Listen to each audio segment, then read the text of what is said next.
Okay, it's time for the end of the day wrap on day number 8 of the Nepal Premier League. We've seen a really good contest, and for the third consecutive game, the side that has batted first and been inserted to bat first, every single captain throughout all 11 matches has chosen to bowl first, but for the third consecutive match, we've seen the side batting first, defending their total, and often some of those totals have been a little bit under par. And also for the third consecutive game, we have seen the stars of the show be three of the very best cricketers that have ever come from Nepal. It was Sandeep Lambachani in yesterday afternoon's game. Then under the floodlights, it was Dipender Singh Airi, the Tiger, at his brilliant best. And now tonight, it was all about Karan KC. But he needed some support, and I've got some immediate reaction from one of the Gorkhas stars as Gerard Erasmus is going to come and join me.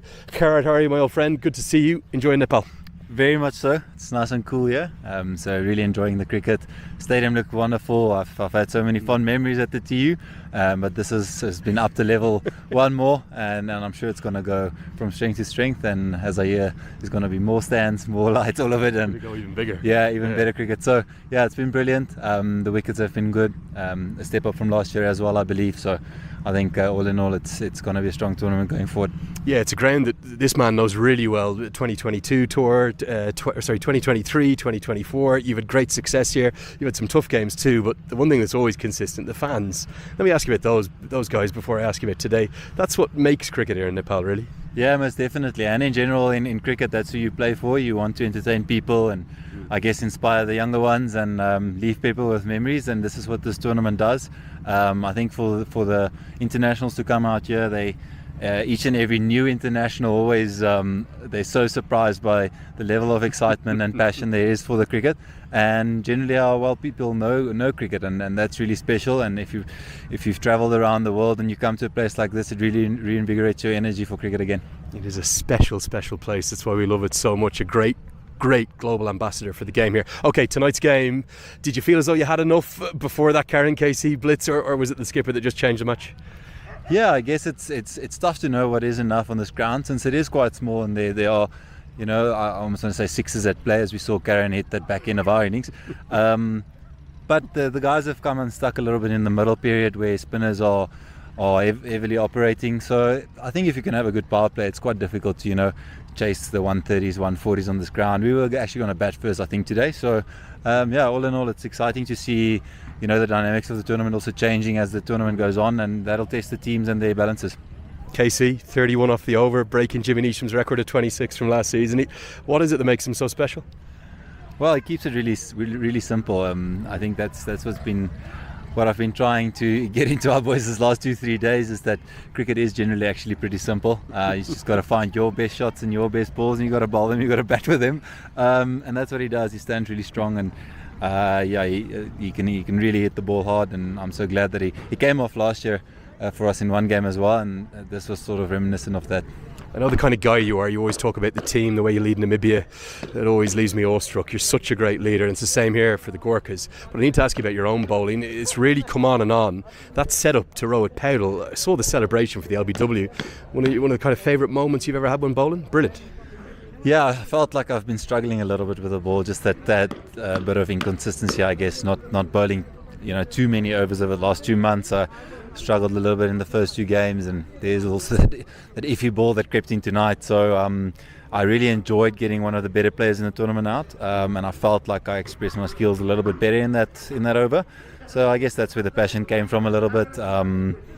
Yeah, and I mean, obviously we've had so many battles in the Nepal and Namibian clashes, captain to captain, so obviously it means a lot, but purely because he's such a good player, and purely for the team, we needed that win today after going two losses in a row. So I think we asked the boys to bring that Gorkhali spirit today, and they did take their kukri out and fought hard. Final question, just purely because I saw you chatting to the two guys. It's great to have other Namibian players here. Lofty Eaton, who's having a good tournament himself, JJ Smith and Ruben Trumpelman. They're great friends of yours. A little bit of bragging rights by taking this win tonight? I guess so, but I wouldn't put it down to that, because I really want them to do well, and really want them to obviously take cricket Namibia forward. So yeah, I wouldn't put it down to like a personal bragging right. I hope they continue doing well through this tournament, but in itself, as a professional, I'm very glad I got the wicket of Trumpelman, and I felt that we really needed that win. I really needed a performance, so I came with a little bit more passion tonight. It's kind of probably the way I play and the way I need to always play if I want to be at my best. Final bit of news for you. I don't know if you know, right now on Star Sports, the groups are officially being announced for that T20 World Cup. Get in there and find out who you've got, definitely which venues you're going to. Enjoy it. Thank you. Okay, that's Gerard Erasmus. What a man he is, and what a challenge that Namibian side are going to be at that T20 World Cup. Let's wrap up the rest of the game. We'll take a little bit more of a walk around the ground. Some of the final figures are here, and you can just see the Gorkhas team up there. Look at how satisfied they are. Sonny Patel, John Simpson, he kept really, really well this evening. I thought all round it was a very good performance. Rashid Khan, one of the unsung heroes, he in fact bowled really, really well at the death. The total still was not necessarily one that was out of reach, just over 150, and you felt as though the way in which Darcy Short started in that second innings, he smashed 22, including a couple of very big boundaries. You felt as though the Lions were going to hunt this down. Think of the power that they have. JJ Smith, Ruben Trumpelman, and the quality and consistency of Rohit Powdell. But Powdell was dismissed for the low score. That was the turning point. It came from Erasmus. He was quite brilliant with the ball this evening. Got a few runs, but it was all about carrying KC's 19th over. There's a reason he's so loved across this country. The Valentine's Day boy, the Valentine's Day man. He's done it again. This time, not in the blue and red of Nepal, but in that aquamarine, or that teal, the new colour for the Gorkhas. They needed that victory. I'll tell you something, because they'd lost 2 consecutively. If it was 3 on the bounce, they're in real trouble for the playoffs. That's now the fate that is staring in the Lions' way, because the Lions, they've lost 2 on the bounce, and Rohit Powdell's men, bottom of the table last year, they need to get winning and finding a way into that top 4. Really, really memorable evening. I thought Tilak Rajbandari was a little high point for some of the local players, and Santosh Yadav's innings should not be forgotten within the course of the day. I think it was 26 he made in very quick time, including a couple of very impressive sixes, and a special word too on the losing side for Shermala. He continues to bowl well. Another 2 wickets for him, and he also hit 3 consecutive sixes at the end to keep the game alive.